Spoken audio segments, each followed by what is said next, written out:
Well, it has been a week of massive controversy taking over the social media, mainstream media, conversation around diversity in our schools. Well, tonight, we know that the Education Ministry has instructed the Ghana Education Service to craft a new national policy around diversity in our schools that will direct how public schools go about admitting students on the back of the controversy surrounding the rejection of two Rastafarian students at Achimota School. The education minister had said to Parliament yesterday that already the GS has begun consulting on this matter and they have already consulted people already. The big question tonight on Ghana Connect is, as this policy is about to be written, what do you want it to say? What's the content? What's your own view on what should be part of that crafting of that particular document? I want you to have your say on this as we attempt to get some finality to this. What's your own thoughts on how that particular policy document should read? And tonight I'm going to be hearing from Ghanaians home and abroad on this very important subject of diversity in our schools. We're going to open it up way beyond what you've heard this week. And I want to hear from you on that question of what should this new diversity policy be? What do you want to see in that policy as GS begins to consult on it?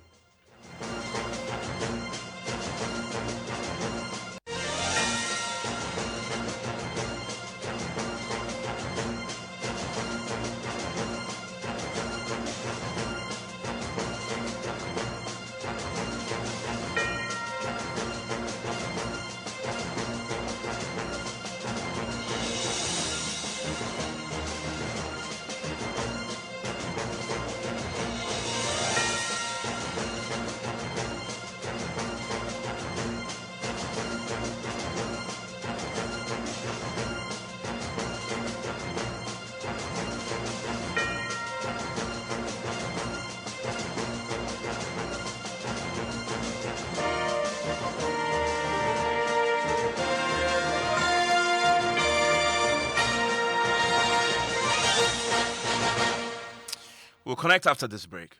Hey, I say, mix the cement in correct proportional. Hey, contractor. Hey, Buccaneer, what the so? Yeah, Malande. Sorry, I say. What do you change the year of return, Ankasa? Hey, contractor. A danya wasting ye. Hey, what would you me feel it too much? Who project here? Me friend gasem from top to down. If you are a gasem. Hey, yes, solid pa. Hey, you see gasem, man. And for soup, no do. On your quality, no quality. Yeah, you see gasem cement and your pudio womo. One package na. On no wahala. Include over 5,000 in your share. No more schools, no more clinics on your donation. Never compromise on quality. Choose the value Gasm offers you always. In these uncertain times, stay safe and follow all the COVID-19 safety protocols. Gasm, the nation builder. Hey, Kweku, I swear I did what? I forgot my boss say in client come, but I don't get credit on my phone. I beg, I go for use your phone. I'm laughing like killer.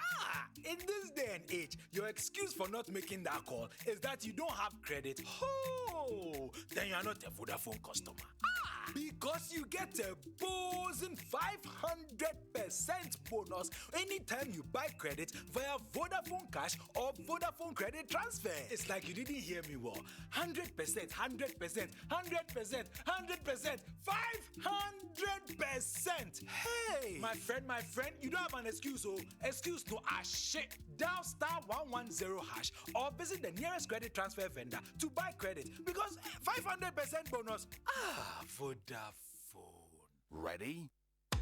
Payday at Shusa. Massive discount and free gift. Wall bracket, free, and many, many more from Ghana's #1 multi-branded electronics retail outlet, Electromat. Payday at Babium. At Shit Big with better and amazing deals from Electromat on any LED TV, smart TV, home theater, refrigerator, freezer, gas cooker, washing machine, and all electronic appliances. Broom, Panasonic, LG, Samsung, Philips, Pico, Media, Nasco, and all the top brands at Ghana's #1 multi-branded electronics retail outlet, Electromat. Buy now, get more, save more. Rush to the nearest Electromat showroom or call 055-275-5456 or 055-276 077-7905 to pre-order now. Electromat, your world of electronics. Per day at ship. Terms and conditions apply. That's the sound of my heart breaking the first time I said I wanted to be a cassava farmer. Thank you. But this was when I graduated with first class honors in agriculture. Oh, my first harvester. The last harvester I ordered online. That's people seeing my fresh cassava page on Facebook and Instagram. And endless number of calls for my quick fufu all year round. There are beautiful connections that bridge humble todays to amazing tomorrows on Ghana's #1 network, everywhere you go. Our 130-year journey at Allianz has seen our operations growing to cover over 92 million Allianz customers in over 70 countries worldwide. Allianz Life Insurance Ghana, a subsidiary of Allianz Group, has put together a wide range of insurance packages to suit the pockets of every Ghanaian individual, family, group, corporate body, as well as their employees. Kindly call us on 030-2267-892 or 059-144-9686 or visit our website www.allianz-gh.com for more enquiries. Allianz Life, we secure your future.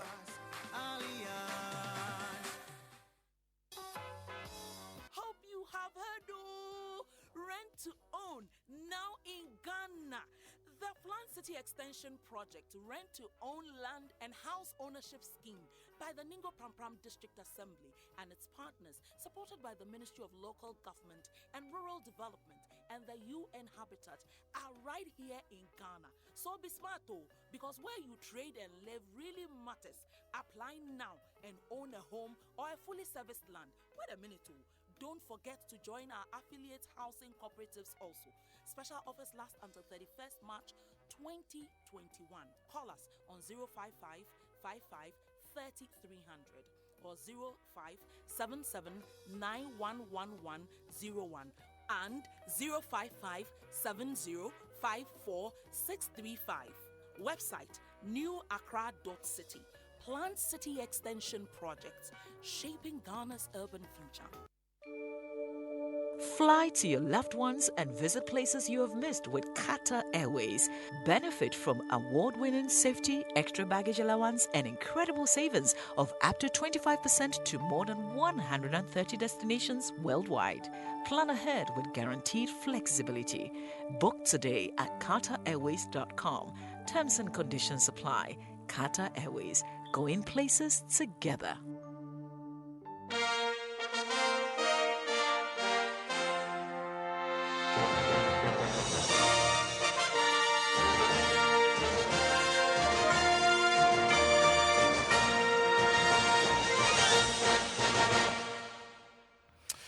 And you are live on Joy 99.7 FM. This is Ghana Connect. My name is Evans Mensah. Now, this week, controversy erupted when Achimota Senior High School denied enrollment to 2 Rastafarian students because they insisted on keeping their dreadlocks. Now, this is the story so far.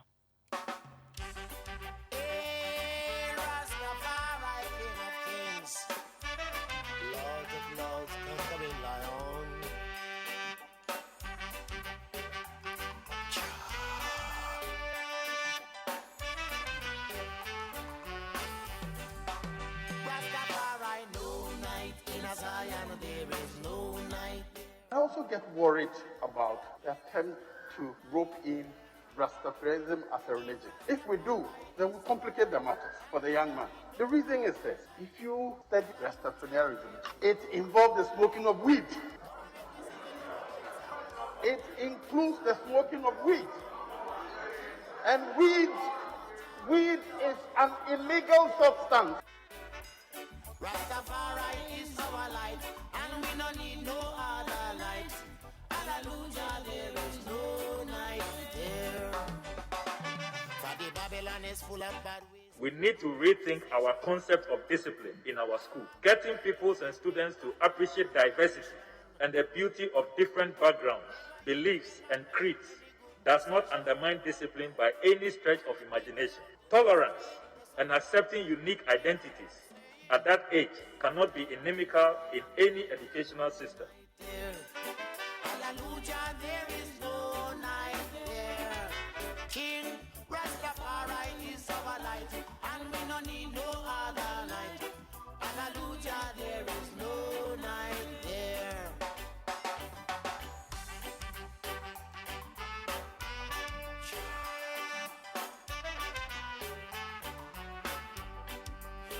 And I believe Ghana isn't a nation where there's only one religion. We have multiple religions, even though some are much more significant. So I think there should be an analyzing moment where we can actually distinguish between harmless consideration and harmful considerations. The Rasta man him vote for him in dreadlocks already. When I vote for you, then tell me now who vote for me. Stop that. No night in Zion, there is no night there. Hallelujah, there is no. Although negotiations are strained at the moment, we do hope that Ghana Education Service and Achimota School will reconsider and admit Kweku and his colleague, who is also Rastafarian by religion. Wake up and look at my doorway early this morning. And when I look out, it was the census taker standing. Say, brother man, look out, you know, see me vote for me dreadlocks already. When I vote for you, then tell me who vote for me, baby. Mr. Speaker, I can assure you that Ghana Education Service within the shortest possible time is going to lay out specific guidelines for head of schools as to how we proceed in this environment. Mr. Speaker, I can tell you that meetings have been had, others are ongoing. There is no night there. Come on, make we sing up the music. No night in Zion, there is no. So meetings have been had, the education minister says, and others are ongoing. To do what exactly? To craft a policy on the back of what we saw this week. This eruption of a controversy surrounding really is about diversity in our schools. Yes, it's about the rejection of two Rastafarian students, but really if you look at it closely, it's far bigger than that. And there are segments of the Ghanaian population who have been suffering versions of this for years, for decades, without this much attention. And so tonight we're bringing all the voices together to interrogate this, especially when we've heard from the education minister telling us that we should expect a policy directive on this very important subject. This is the time to get your voices heard before that policy is finalized. And then we say, but I mean, this policy is not progressive enough. And that's why we're having tonight's conversation. Wherever you are tonight, this is how you can get in touch. Join us now on Twitter, #Ghana Connect Live, Facebook, Joy 99.7 FM, or send us a WhatsApp on 0244 340 437, and we will call you back. Join the nation's biggest conversation now and connect to authority. And listen, I'm excited about the connectors we have joining us all over tonight. In the studio is Eugenia Mensah, is educator and youth rights activist. Hello, Eugenia. Thank you very much for connecting with us here on Joy 99.7 FM. You're no stranger to us, so I'm happy to have you join us. It's good to see you. Good to see you too, Eugenia. Also connecting tonight is Luanga. He's a PhD student, Institute of African Studies, UG. Hello, Luanga. Hello, sir. Great to have you. Great to have you. I like your dreadlocks, by the way. By the way, is this the proper original dreadlocks that you get from the childhood? No, I started growing this about 2 years ago. Okay. Yeah. Oh, I'm interested in finding out whether this is religious based, because we've heard about the Rastafarian religion and how, or this is a personal decision to grow it, and what sort of discrimination you may have suffered just because you're wearing a hair. Because this is a bigger conversation about diversity in Ghanaian society generally. You've been through school 2 years ago. You were in the University of Ghana. Right. Did it affect your admission? No. They didn't. Okay, so that's the question there about if it's okay to go to university with dreadlocks, why isn't it okay to go to the SHS with dreadlocks? We'll get into that shortly. Now, I'm also excited to be joined tonight, by Nana Kofi Akwa, who is a blogger and photographer. He's been writing a lot about this, saying a lot about this. Also, he's joining us via Zoom tonight. Luke Fatah's song Bewira is Muslim student, University of Ghana. Luke Fatah, thank you very much for connecting with us. Thank you Nice for to having have me. you. I mean, and I like your, what do you call it, hijab? Yes, Oh, my great. job. Okay, I like that identity. There's a hijab, there's a spectacle, and there's a face mask. Come on. You should just watch her on our social media pages on this. And she's joining us because she also has a peculiar story to tell, because that is her identity also. You think this is just about Rastafarianism? It's not. It's bigger than that. We'll hear her story shortly. Kwame Owusu-Aduomi will join us. He is a general secretary of the heads of assisted secondary schools, and they are the heads who superintend over the senior high schools. I want to hear the perspective of a school administrator in this conversation, because I want to see what they're thinking is. Do they have a policy that guides them, or every school is allowed to do what its own internal rules say? Is there any uniformity? And what do they make of this impending or forthcoming directive that we're expecting from the GES? Ethel Elikem Mensah believes the school has every right to enforce its rules and will also join us, I believe, via Zoom. It's on Zoom currently. Will join us shortly. Bran Asali, radio and TV host with KTN News in Kenya, will also join us. We're connecting to Kenya tonight for obvious reasons. And he's joining us already because Kenya went through the same process, the same debate vigorously. And from what I understand, Kenya's Supreme Court had to step in and make a pronouncement on the matter. Hello, Brian. Hello, I hope you can hear me. I can hear you loud and clear, and thank you very much for connecting all the way from Kenya. Exciting to hear you. Thank you so much. Great. I mean, I can't wait to hear the Kenyan example on this. And so, yes, join us wherever you are. You've heard how to join us. Join me, 055-11-11997 is a WhatsApp line. But, Eugene, I want to start with you. When you first had this debate, and let me tell you the story about how I contacted Eugene. I posted the PM Express on Tuesday where we hosted all manner of voices on the subject, and everybody else said, why don't you speak to Eugenia? Because this subject is far bigger than just the Rastafarian students. I mean, but Eugenia, why did people think that it's far bigger than that? I don't think people think it's far bigger. They know it is far bigger. I think that discrimination has manifested in various forms in our country, and it's normally unleashed on young people and the vulnerable, basically young people and women.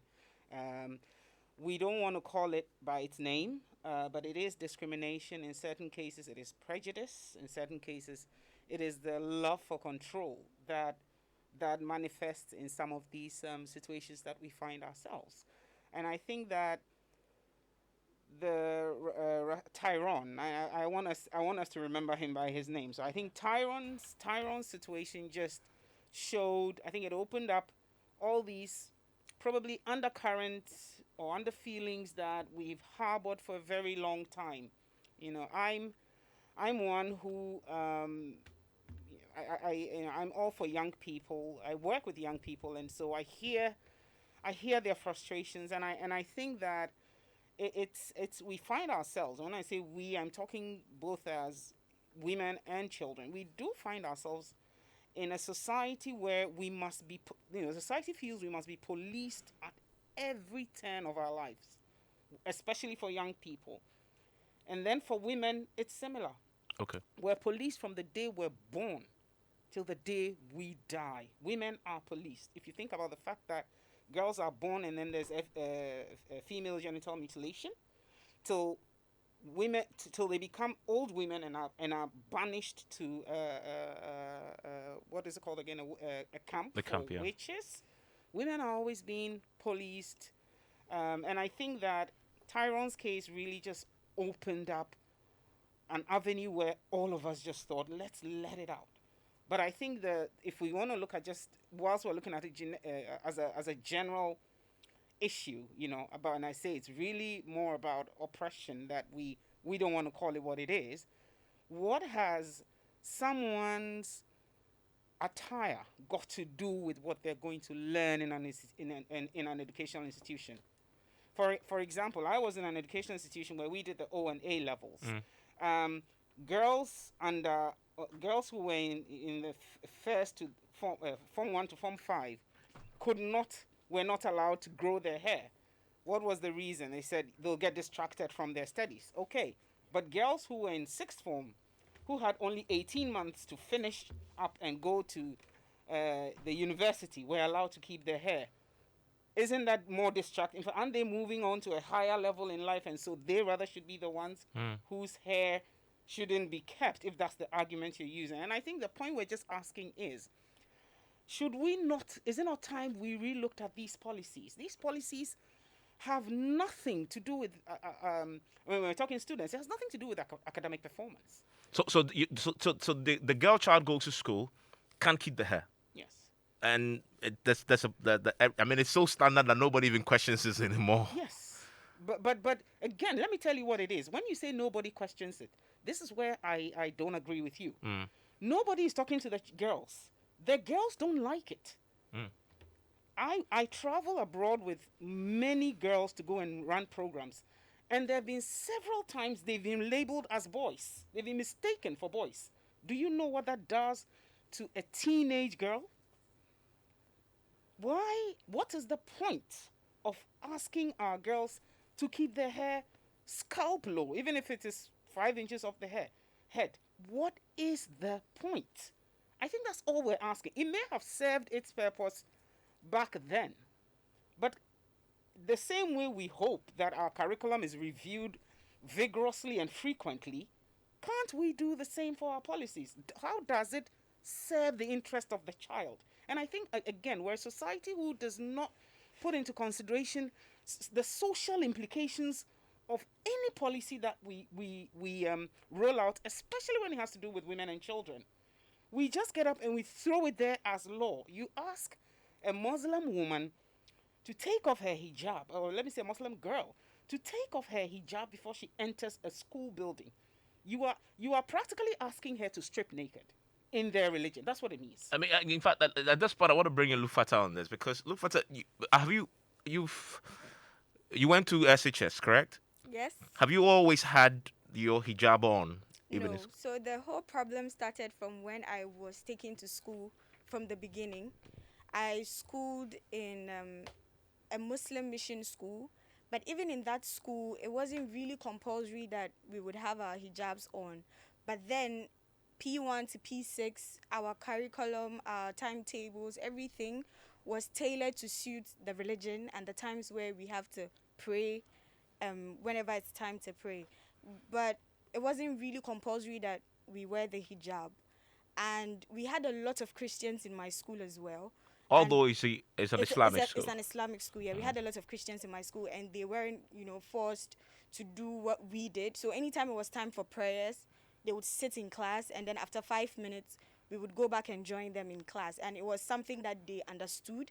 And our teachers, who weren't even Muslims, would compel the Muslim students to go and pray. So I feel it was because it was a Muslim school, they gave us the freedom to practice our religion to its fullest. But then my dad was transferred to Kumasi, so I came to Kumasi, and then that was where I got a reality check. In Kumasi, I went to a private school, and the school was owned by a Seventh-day Adventist proprietor. He owned the school, and so every Wednesday we have to go for devotion. We used to call it worship then. It was compulsory for everyone. Although you were not, although you're not a Muslim, you're not a Christian. Yeah, and I didn't have any say. And should I say in the district, that was one of the good schools that we had. So my dad had no option but to take me there. So anytime it was time for prayers, of course, you will not get anywhere to pray because the teacher is in class teaching. And you don't even have a lot of Muslims in the class to side with you or feel what you are feeling or understand what you're going through. So you just go home and be like, oh, I have to pray because in school we didn't get the chance to do so. So that was it there. And even during assemblies, I didn't understand why we were forced to recite the Lord's Prayer when it was assembly. And so we just have to observe protocol and not necessarily bring in religious, things in there and force us to recite it even when we didn't believe in it or we didn't understand why we had to recite. So at assembly, you have to say the Lord's Prayer. Yes, did they know that you're Muslim? They don't. I don't. They don't even care. Okay. Yeah, I think that's the thing. I mean, it just. So I went to SS as well, and it continued. So You are not allowed to keep your hair, so obviously you will not be allowed to have a hijab on. My school was okay, but we didn't get the freedom. They tolerated us to some point. During fasting, they would allow us to fast, but we would have to keep the food that was prepared in the morning and in the afternoon for evening and share it amongst ourselves because no food has to go to waste. And that was what we were eating, even though it wasn't conducive enough for our health. People were not allowed to bring food from outside to students, maybe porridge or fruit. It wasn't allowed. So what they ate in the morning is what we would eat in the evening. Did you even have the courage to No, attempt we to wear did. your hijab? I mean, No, the system was just in such a way that you just can't. okay. Yeah. I mean, let me bring you in, Luanga. So you different, right? 2 years ago is when you started to wear your dreadlocks. Right. So you were in University of Ghana, of course, you're a PhD student, so this is pretty advanced, right? Right. Did anything change for you when you decided to go dread? Thank you. Before I answer this question, I would like to digress just a Please little do. bit. Feel free. So, based on what my mom and my sister were talking about, I think just listening to you, that the real problem actually lies in the fact that we do not usually induce, incubate, and inspire the trajectory of our development as a people.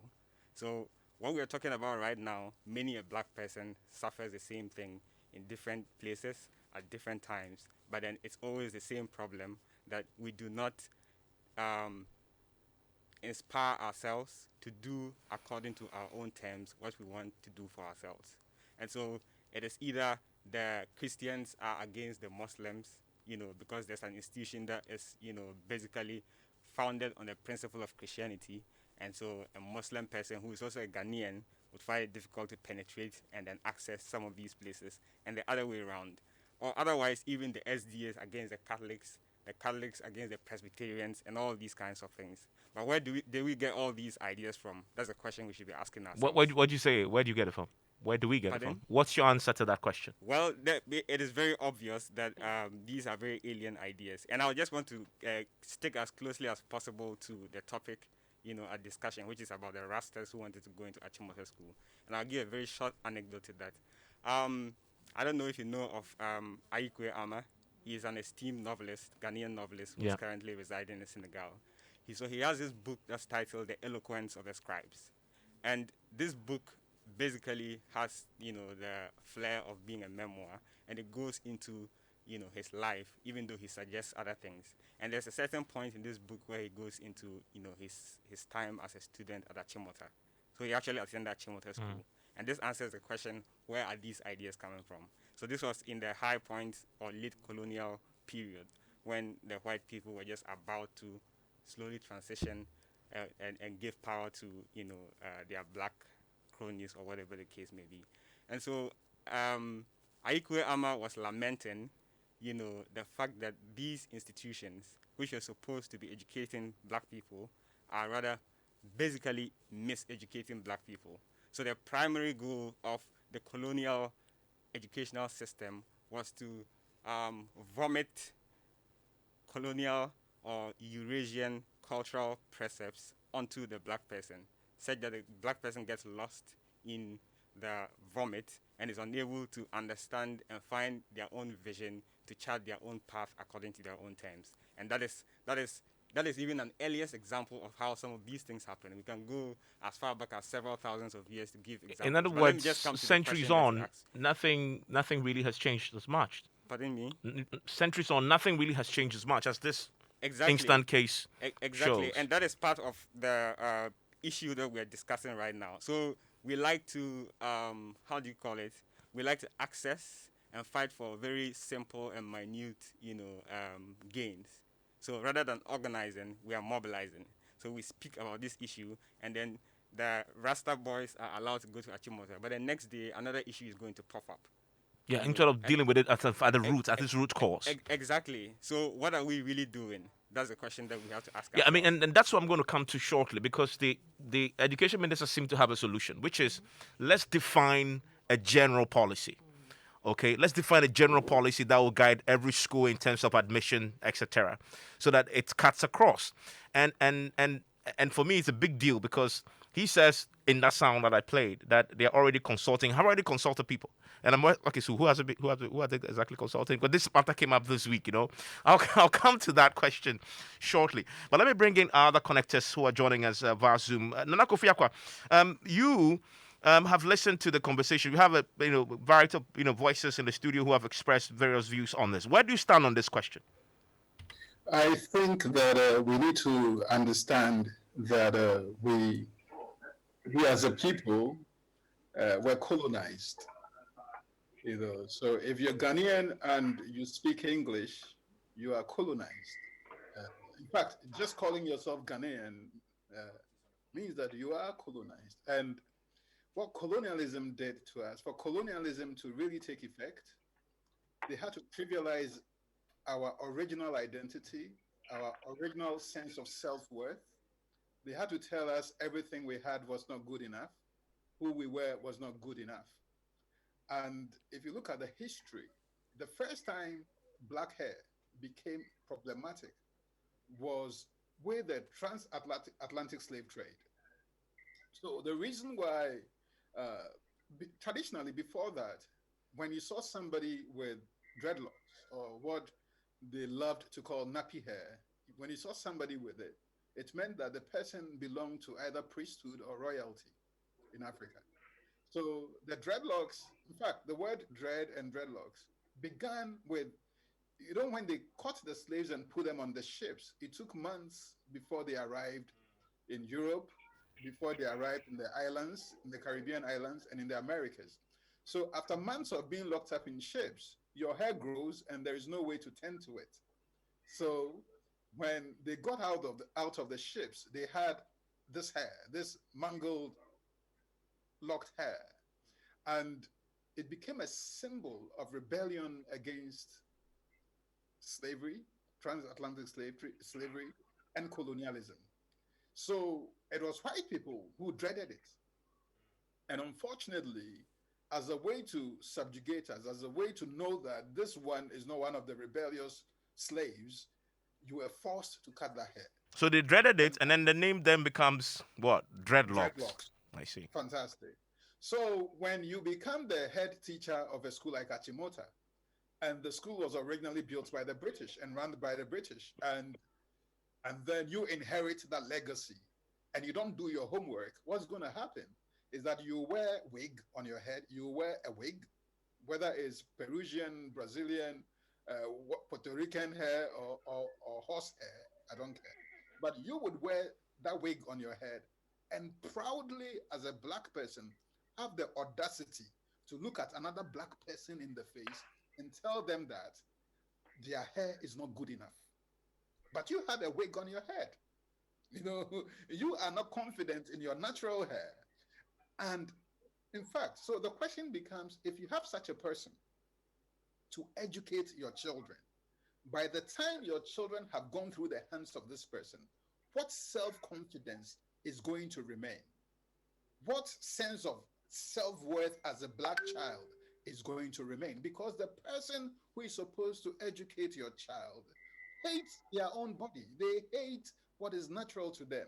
They hate their local language, so they would have no vernacular in school. They hate their own culture, so they will tell you that become Christian, become this, and they will enforce those rules vigorously. So by the time the child comes up, the child hates who they are. So we get caught in this trap of assimilation. This is the same reason why if a Ghanaian man who speaks poor English approaches a young educated Ghanaian woman and he says hello and his English is bad, she will snub him. But if a German man approaches her and he speaks bad English, she'll say, oh, he's a German, that's why his English is bad. She wouldn't say, oh, he's a fancy man, that's why his English is bad. She wouldn't say, oh, he's a Krobo man, that's why his English is bad. But she would excuse a white person who speaks bad English. But the black man who is not colonized enough is not good enough for her. It is important to understand these things. So even the laws we inherited in this country, we have to ask ourselves, what were in the intentions of these laws? Why were these laws made our laws? What purpose were they supposed to achieve? And if you look at everything, if you look at a country that is 60 something years old, we produce cocoa and somebody else tells us the worth of our cocoa. We mine gold, somebody else tells us the worth of our gold. We mine bauxite and diamonds and manganese, and everything we produce, somebody else has the audacity to tell us how much they are willing to pay for it.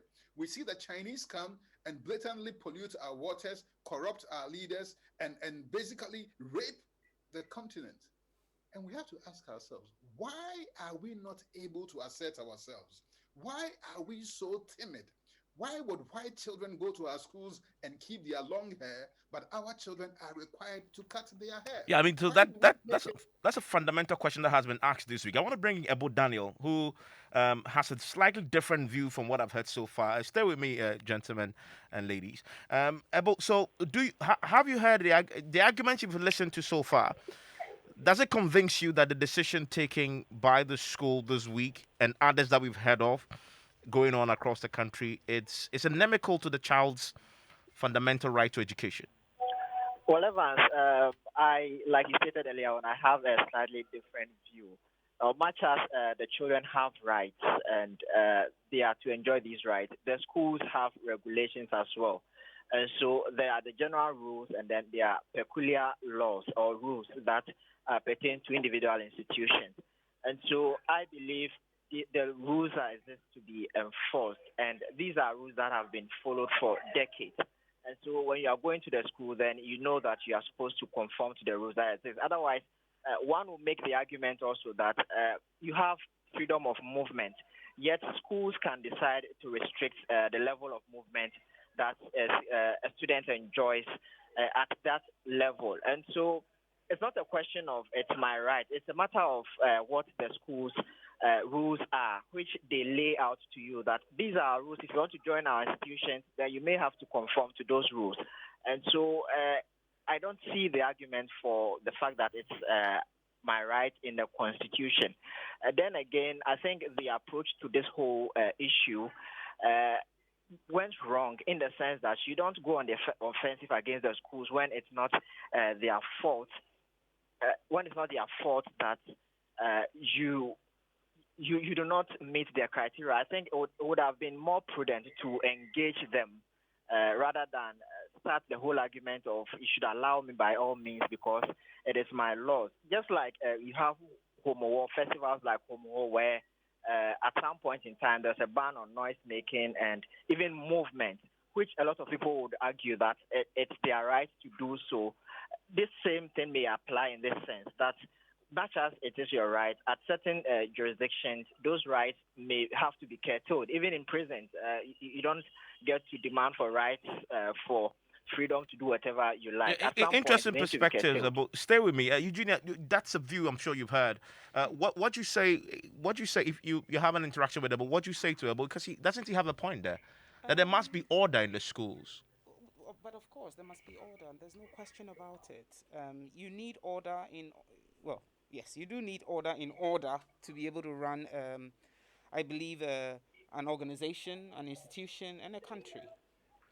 However, we're in the same, in this same country, maybe 12, 15 years ago, the rule was that if you were a girl and you got pregnant, you were not allowed to write exams. That has changed, has it not? It has changed. Yeah. That's the point I'm making, that when that rule was made, I'm sure it had a point, and not that I will ever agree under any circumstance that whatever the reason was for that kind of policy made sense, that a girl gets pregnant in school and she, first of all, she's the only one who's asked not to write the exam. She didn't get pregnant by herself. Second of all, she's denied education because she got pregnant. So the point I'm making is that yes, schools make rules, schools make regulations, but what stops us from asking, from probing questions?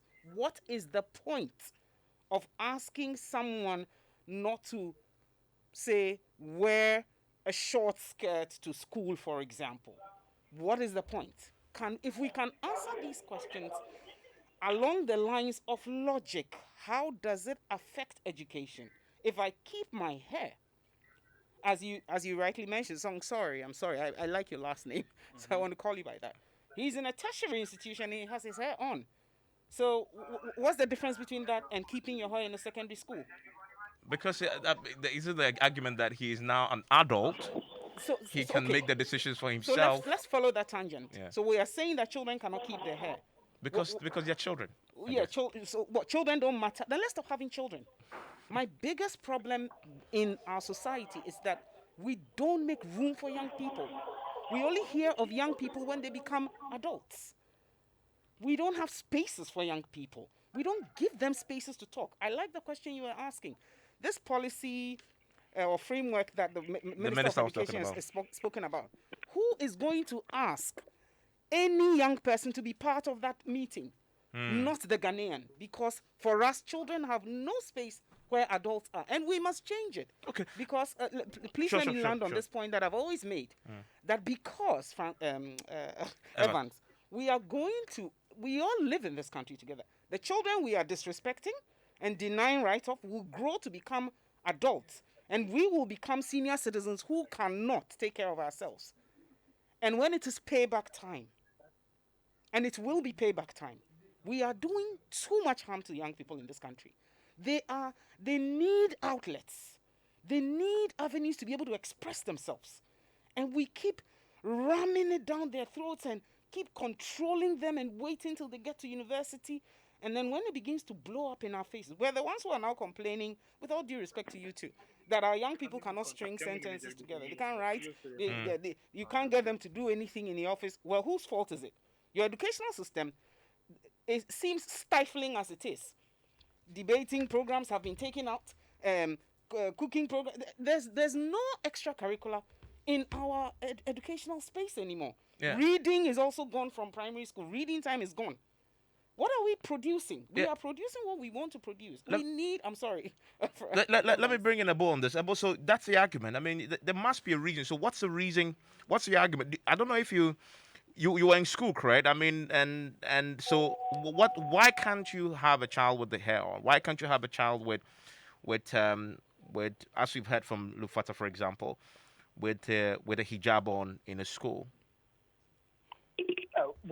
That may be for the schools to explain, Evans. But regardless of whether or not there is a valid reason for that, I believe that schools are regulated by laws. And as it stands now, the GS doesn't have a general policy as to cutting your hair or doing otherwise. And so it has been the general norm for schools in Ghana that you cut your hair at least at some stage, so that usually the argument has been that if you have a certain form of hair, then it may distract other people in class and whatnot. I may not want to wade into that particular argument, but until the laws change or until there are policies as to what to do and what not to do in instances such as this, as to GS standardizing all of these, then no one can fault Achimota School for saying that you gave me the leeway to set rules for my institution.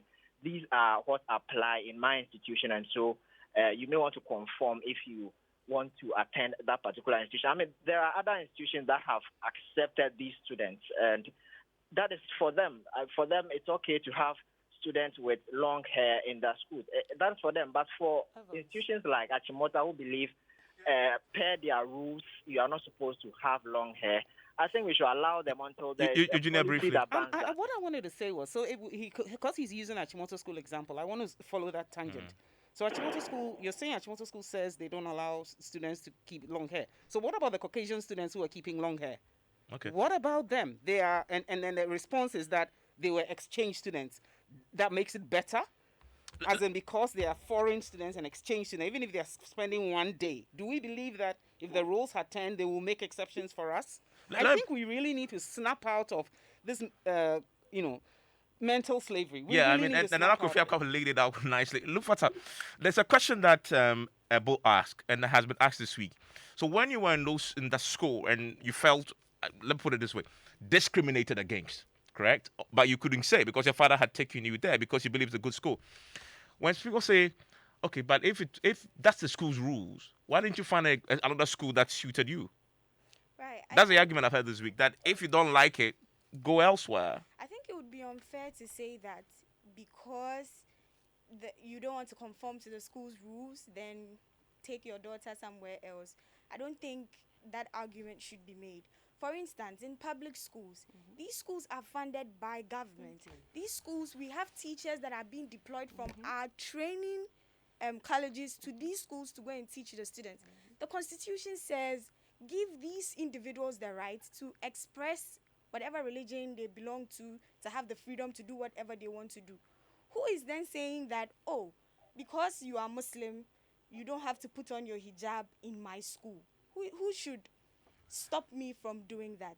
I feel like the country has given SHS schools enough autonomy to do what they want to do. And someone would say it's because most of these schools were funded by the missions.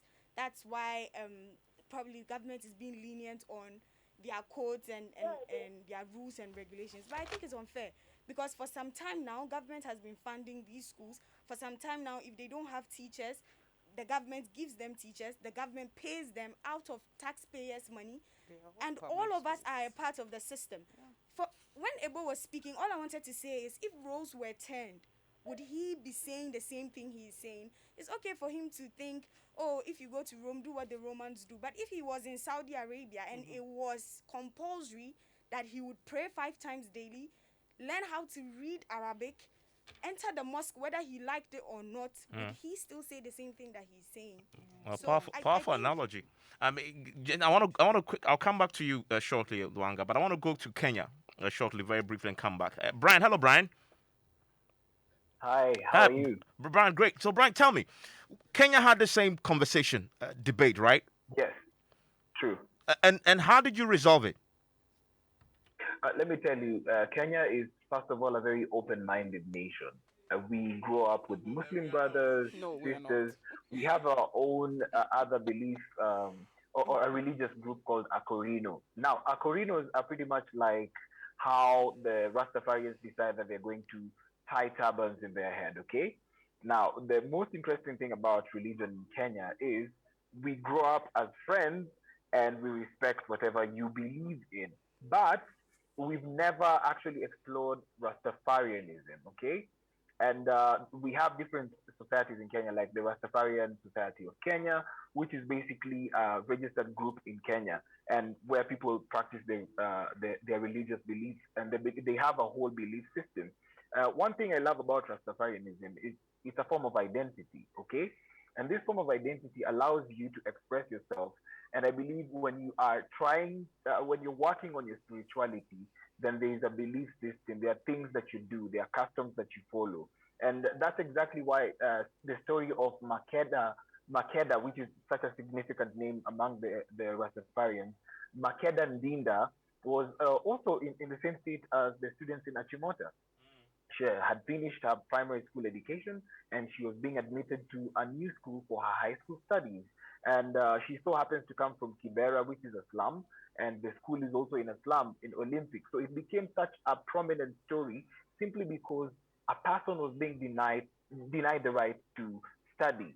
And in Kenya, if you don't take your child to school, you're required to pay a fine of up to 100,000 shillings. That is Kenyan shillings or $1,000. And also another thing a penalty that you can face is 1 year in jail for just not allowing your child to go to school. So Makeda's father, who I had a conversation with in 2019, because this incident happened in 2019, I had a conversation with the father, and he actually told me what Rastafarianism is. We published lots of stories right here on newspapers and standard media, and it captured the attention of so many people. Now, listen, the CS for education at that time, the cabinet secretary of education at that time was CS Muhammad, Amina Muhammad. And Amina Muhammad is a Muslim woman who understands everything about segregation and discrimination against because of having a hijab or for just being a Muslim girl and having to dress differently. The conversation went up to the High Court, and the decision was indicated that Rastafarianism is a religion, and just as the Akorinos, that special group of people, are allowed to go to school with their turbans, Makeda was given an opportunity to go back to class with her dreadlocks because she had a conversation with the deputy principal who was telling her, hey, Makeda, I need to talk to you. Now you have to choose the dreadlocks or you have to choose staying away from this school. So it's more of a soft kind of threat, and it actually captured the attention of so many people. The constitution now had to be used in this case, and we got to realize that our constitution has loopholes and spaces where you can actually defend uh, any form of religion. Uh, one thing we need to understand is a constitution can defend you or it can tie you up. Good thing for Makeda, she had great lawyers. And good thing for Makeda that the CS was someone who understood this kind of thing. So I believe there's a lady who spoke before me, I didn't capture her name, Yeah, but she talked Mustafa. about how women in general have been put in positions whereby they have to be subjected to words written by men. And for lack of a better word, I don't think that most of the women, or when constitutions were being written, women were also included. Because if they were included, then we'd know that hair is just hair. Yeah, I mean, And and in that's Kenya, an important point because they were not. I believe they were there. They were not included enough. I mean, but so in the yes, end, did the Supreme Court rule on this? yes, they gave a rule on this, and Makeda was allowed to go back to school. Trust you me, even the CS escorted her and made sure that she is in class. So this So I complaint mean, so it begs the that question. So nobody died. Nobody died let me tell after you, the Supreme Court had ruled. He sat in class. listen, Kenya is going on. So listen. what's the fuss all about? Go on, go on. Listen, it's hair, Ghana. It's hair. Two, it's someone's belief system. Ghana, listen, it's hair and it's someone's belief system. Now, I think that lady who was talking about hair should come to Kenya and actually just push in or shove in some ideas about how Kenyan ladies, in schools especially, are not allowed to have their natural hair. You have to shave, especially in schools in the western part of Kenya, where you are forced to shave as a form of discipline. And once you use the word system, it means you're ascribing to the rules, to the culture, and also to to the pettiness, for lack of a better word, to the pettiness of everything that comes with the school rules and that system that we call the education system. Because I believe that education should be more of an exchange and not more of a dispute. Listen, Brian, you Yeah, just hit the nail on the head about Ghana. It's hair. I I want to begin yeah. to wrap up now with a question to Luanga. So Luanga, so the education minister says there's a solution in the offing, which is that there's going to be a policy. If you have to, if you were consulted, right, and you are doing PhD and at the Institute of African Studies, if you're consulted, what do you want to see in that policy when it finally comes out? What should it look like, briefly? It's difficult to answer you very briefly, but let me just say this. The point is that you have to go back to understand yourself. So this whole issue just goes back to the point I was making earlier on. How come how did the Rasta come to find himself or herself in Ghana to be persecuted on the basis of their hair? It is because they came here because they came to find their home, their identity. And this goes back to how Rastafarianism or Rastafari even came about, which is a discussion that we can have for a different time. But then the issue is that these Rastas are coming here because they know Africa is their homeland. And then they are living as closely as possible according to their knowledge given to them at the time that the whole idea was birthed, to live as closely as possible to Africa and what the ancestors, of Africans. Help me out here with that question because I think it's key. I want to wrap up on that. What do you want to see in that final document, if indeed it's just crafted? It's very difficult to say because it's not a hem issue. It is an identity issue. I mean, broadly. I mean, because identity, diversity, etc. Eugenia, briefly, what do you want to see in that document? What I would want to see is in public schools taking out education. Taking out religion. Taking out religion out of our public schools. I stand corrected. Most of our public schools, our public secondary schools, are funded by the government. They're not funded by their Wesleyan or Catholic churches as much, even if they are. So if it's being funded by taxpayers, can we take religion out of school? Can we leave that to parents and churches to take care of that. That then leaves us to why we go to school. We go to school to learn. That might be a starting point. That's a good point. Ufata, what do you want to see? Based on your experience, let's draw from your experience. I want to see tolerance. I want to see the exhibition of choice. When we go for assemblies, they shouldn't force people to, do what. There's religious dominance. There's a particular religion that's dominating in Ghana. I mean, the Christian religion, just say it. I mean, we all know it. For I mean, some time now, when we go for assemblies, when we go for meetings, we have to, observe. Conform. Thank you. I think we should take it beyond the context of education and make sure that we give people the chance to have a choice. We should give people the chance to decide not to be a part of a particular religion, and it should be okay. And even after the kids are done with school, with the university, even in the workspaces, they should be given a chance to have their hijab on. If it's the banking sector, if it's the government's institutions, if it's private institutions, let them have their identity, because it is not really mutually exclusive from the individual. I cannot take my hijab away from who I really am. It's part of me. So if I'm done with school and I want to be employed, people should accept me because I'm going there to work, and not because of how I look or what religion I actually ascribe to. Nana, I know you have Nana Kofi Akwa, I know you have children in school. I mean, now the education minister says there's a policy coming up. You've given us a fantastic education on how this dreadlocks came about. Very, very good education. How do you begin to change what the conversation that we've had this week? Can the policy help, and what should it look like? If you can put it up for me briefly. I think that the policy, you can't make good policy if you don't know the history.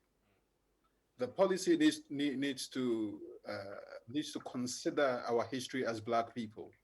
Why did the French call our hair cheveux crépus? Why is there a natural hair movement? Why did James Brown make a song "I'm Black and Proud"? Why, there's been a lot of history with our hair. There's a lot of history with our skin. There's a lot of history. These are the reasons why we are impoverished. These are the reasons why we are looked down upon everywhere we go in the world. And the fundamental question to the education system is they should ask themselves, how do we raise young African children to become confident leaders of the future? Confident, capable, empowered leaders. How do we design our educational system to give our children a lion's share of the future? And in the process of trying to answer that question, we would note that the road system of passing down to them what the British taught us, what we will quickly know that we have to throw all that garbage out. This violent, the violent Christianization or the violent Islamization of nations has to stop. It was somebody's political agenda when they came to colonize us to spread their religion violently. They set up schools in the slave castles, and that is where they began. The first school established by the British in Ghana was in the Elmina Castle. No, we need to understand these things. We need to understand, and we have to ask ourselves. I have 3 children. I want them to be confident leaders of the future, of their future, because the world is shrinking. And this whole pettiness that we hold dear in the country that is drowning in corruption, it is about to start raining. It is going to be flooding in Accra. People will be dying. There are important conversations to have that we are not having. But our leadership is busy persecuting little children because of hair. It's like your house is on fire and you are busy looking for your toothpick. It doesn't make sense. It really doesn't make sense. And I hope that we will understand that there are systems that were set in place to impede our progress. And fundamental to that system was to dilute the quality of education we can have, to raise us to be servants, not leaders. Yeah, I mean, and we have to change that. So the average adult Ghanaian is not confident. Yeah, I mean, they will insult you over social media and all that, but they are not confident. When you meet them in person, even when they are capable, and then they'll start scratching their head.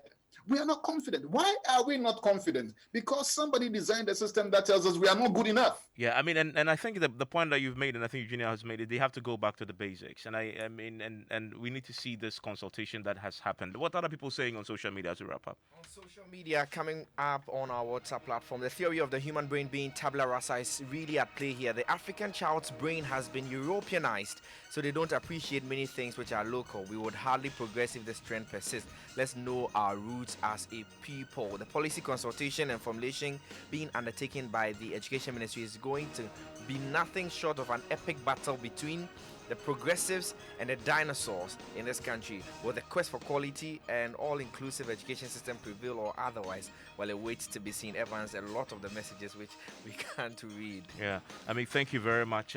Eugenia, thank you very much. We wait to see how this policy turns out, but Luanga, thank you also. Lufat as well. Of course, Ebo, who joined us earlier, and our friend from Kenya, who had some real tough words for us Ghanaians as they've been through that whole conversation before.